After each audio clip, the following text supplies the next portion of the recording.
সকালবেলা সমস্ত কাজকর্ম সেরে ঘরে পুজো দিয়ে নিয়েছি। আর আজ এসেছিল জামাই আর মেয়ে। চলো আজকে দেখো ওকে কিন্তু খুবই সুন্দর লাগছে, বিয়ের পর এসেছে মামাবাড়িতে। আর এত মিষ্টি লাগছে, নতুন বউ একেবারে যেন খুবই সুন্দর লাগছে। আর আমরা হঠাৎ করে চলে গেছিলাম হচ্ছে আমার মায়ের বাড়িতে। কি বলবো, একটু মন হলো আমার পুচকুটাকে দেখার জন্য। আর গিয়েই কিন্তু গেছিলাম একটু দোকানের দিকে ওর জন্য কিছু কেনাকাটা করার জন্য, মানে 15 আগস্টের কিছু কিনবো, ওকে একটু সাজাবো। অবশ্যই নেক্সট ভিডিওতে সব কিছুই দেখাবো। কেনাকাটা করে এসে বাড়ি কিন্তু ভাই বউ করেছিল চাউমিন। আর ওর হাতে চাউমিন খেতে কিন্তু খুবই ভালো লাগে। তো বেশ মজা মেরে কিন্তু আনন্দ করে কিন্তু সবাই খাওয়া দাওয়া করেছি। তো চলো প্রথম থেকে ভিডিওটা স্টার্ট করি। তো আমি সুস্মিতা, তো আমার একটা নতুন ব্লগ ভিডিওতে তোমাদেরকে অনেক অনেক স্বাগত। সকালবেলা ঘুম থেকে উঠেছি, ভাবলাম আজকে সমস্ত কাজকর্ম সেরে আজকে তাড়াতাড়ি করে ঘরে পুজো দিয়ে নেব। কি বলতো, সমস্ত কাজ সকাল সকাল করে ফেললে না খুব ভালো লাগে। একটু দেরি হয়ে গেলেই যেন কাজকর্ম করতে একদম ভালো লাগে না, যেন খুব কোড়ামি লাগে। আমার মতো কে কে আছো বলো তো, যে সকাল সকাল কাজকর্ম সেরে চুপচাপ মানে বসে হোক যা হোক কিছু না করছো করতে ভালো লাগে, কিন্তু ওই শুয়ে বসে কাজ করতে না একদম ভালো লাগে না। তাই আমি কিন্তু সকাল সকাল সমস্ত কাজকর্ম সেরে আমি কিন্তু চান টান করে ঘরে পুজো দেবো। তা এত জামা কাপড় হয়েছে দরজার উপরে ছিল, সেগুলো কিন্তু নিয়ে নাইটিগুলো ভাঁজ করেছি। আর দুটো নাইটি আছে, সেই দুটো নাইটি কিন্তু মানে তোমার মারতে হবে, তাই ভাবলাম একবারে ধুয়ে দিই। নতুন নাইটি না পরতে একদম ভালো লাগে না। তো যাই হোক, এক এক করে জামা কাপড়গুলো কিন্তু গুছিয়ে নিচ্ছি। আর জামা কাপড় আমাদের বাড়িতে যে এত পরিমাণে হয় কি বলবো, বর্ষাকাল আসলেই যেন বিরক্ত লাগে, জানো তো, একটা জামা কাপড় শুকাতে চায় না। যাই হোক এদিকে কিন্তু এক এক করে গুছিয়ে নেব। জামা কাপড়গুলো গোছানো হয়ে গেলে সব কিন্তু ঢুকিয়ে রাখবো আলমারিতে। এবার কি বলবো, আলমারিতে রাখতে গিয়ে সব জামা কাপড়গুলো এক এক করে পড়ে যাচ্ছে, এমন গাদা করে রেখেছি। আমার মতো কে কে আছো বলো তো, জামা কাপড় এইভাবে রেখে দাও? আমি না সত্যি এক এক সময় গুছিয়েও রাখি, এক এক সময় গোছানোও হয় না। যাই হোক, ভাবলাম আলমারিগুলো একটুখানি, আলনা শোকেসগুলো একটু মুছে ফেলি।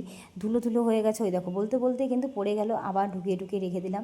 এত ধুলো হয় কি জানি, এত ঝাড় পরিষ্কার করি তাও যেন ধুলোগুলো যায় না।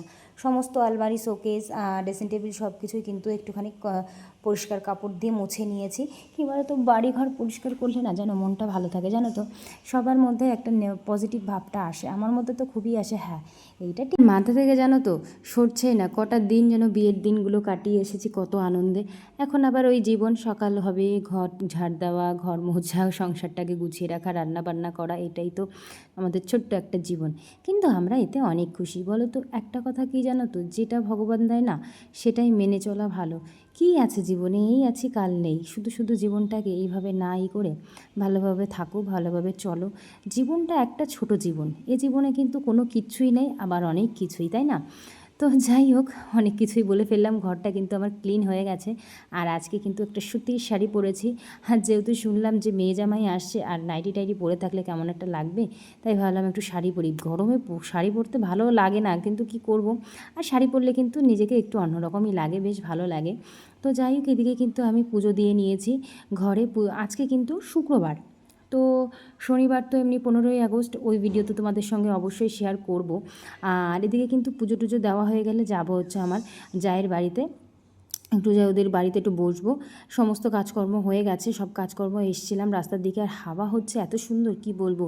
এসে একটু চুলগুলো ছেড়ে দিয়েছি, একটু ভেজা ভেজা ছিল, চান করে উঠেছি, বেশ ভালো লাগছিল এখানে এসে, হাওয়া হচ্ছিল। তো যাই হোক, এখানে কিছুক্ষণ দাঁড়িয়ে চলে গেছে আমার জায়ের কাছে। ওইখানে এসছে মেয়ে এসছে, মানে যার বিয়েতে আমরা গেছিলাম, পায়েল। দেখো ওকে কত সুন্দর লাগছে, নতুন বউ একেবারে, তাই না? সেই দিনের কথা মনে পড়ে গেল, যে ওই দিনটাও তো আমি পার করে এসেছি। যাই হোক, ওর সঙ্গে অনেক গল্প করলাম, বললাম সংসার জীবন কেমন চলছে। বলছে আমার ভালোই চলছে, অসুবিধা নেই। কিন্তু কি বলো তো, সবারই একটা নতুন জীবন, প্রথম প্রথম সবারই ভালো লাগে, প্রথম কেন শেষ পর্যন্ত সবারই ভালো লাগবে। সংসার জীবন মানেই তো ভালো মন্দ খারাপ সব কিছু না। ওর তো সবে নতুন, ভালোভাবে থাকে যেন, সবাই আশীর্বাদ করুক। আর এদিকে কিন্তু দেখো আমি চলে এসেছি আবার বাড়ি। এখান বিকাল টাইমে আমি আর বড়মশাই বেরিয়ে যাব ওই বাড়িতে। আমার ওই ছোট্ট মনাকা ডাকছে যে পিপি তুমি তাড়াতাড়ি বাড়ি আসো। তো ওর জন্যে কিন্তু আবার যাওয়া, বাড়ি এসে কিন্তু ওর জন্য তার আগে নিয়েছিলাম কিছু চকলেট। তারপরে আমরা চলে গেছিলাম একটু দোকানে ওর জন্য কিছু কেনাকাটার জন্য, যেহেতু 15ই আগস্ট, তো ও কিছু কিনবে, ওকে একটু সাজিয়ে কিন্তু একটু কয়েকটা ভিডিও তারপরে ছবি টবি তুলবো, বেশ ভালো লাগে জানো তো বাচ্চাদের একটু সাজালে। এদিকে কিন্তু কয়েকটা কাপ দেখছিলাম, বাড়িতে একটাও কাপ নেই, সব ভেঙে গেছে, তাই 4-5টা কাপ বের করলাম। তারপরে কিন্তু দেখো ওর জন্য কিন্তু ওই যে গার্ডার, তারপরে তোমার কি আছে অনেক কিছু। তো এখন তো কী বলবো, আগেকার দিন তো কিছুই ছিল না, এখন তো কত কিছু উঠেছে। আর সাজার দোকানে আসলে জানো তো মনে হয় কি কোনটা ছেড়ে কোনটা নেই, জানো তো। তো যাই হোক, এখানে এসে কিছু কেনাকাটা কমপ্লিট করে কিন্তু আমরা এখন বাড়ি চলে যাব। বাড়ি যে ভাবছি কী রান্না করব, ভাইবো বললো চলো আজকে তাহলে চাউমিন করা যাক। তাই কিন্তু ওর হাতের আজকে চাউমিন খাবো। ওর হাতে চাউমিন যে এতটাই ভালো লাগে কি বলবো, একেবারে মানে কি বলবো, অনেকটাই হয়ে গেছে। ও কিন্তু নামিয়ে নামিয়ে রান্না করছে। তো যাই হোক, এদিকে কিন্তু রান্নাবান্না হয়ে গেছে, তারপরে কিন্তু খাওয়া দাওয়া করবো।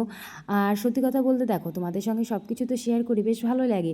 তো যাই হোক, তোমাদের কাছে কেমন লাগলো ভিডিওটা অবশ্যই জানিও। আর নেক্সট ভিডিওতে তোমাদের দেখাবো 15 আগস্টে আমরা কী করলাম। তো এদিকে কিন্তু খাওয়া দাওয়া সেরে নিলাম। চলো ভিডিওটা এই পর্যন্ত শেষ করব। ভালো থেকো, সুস্থ থেকো, আর ভালো লাগলে অবশ্যই একটা লাইক সাবস্ক্রাইব করো কিন্তু, ঠিক আছে? বাই, ভালো থেকো, সুস্থ থেকো সবাই, টাটা।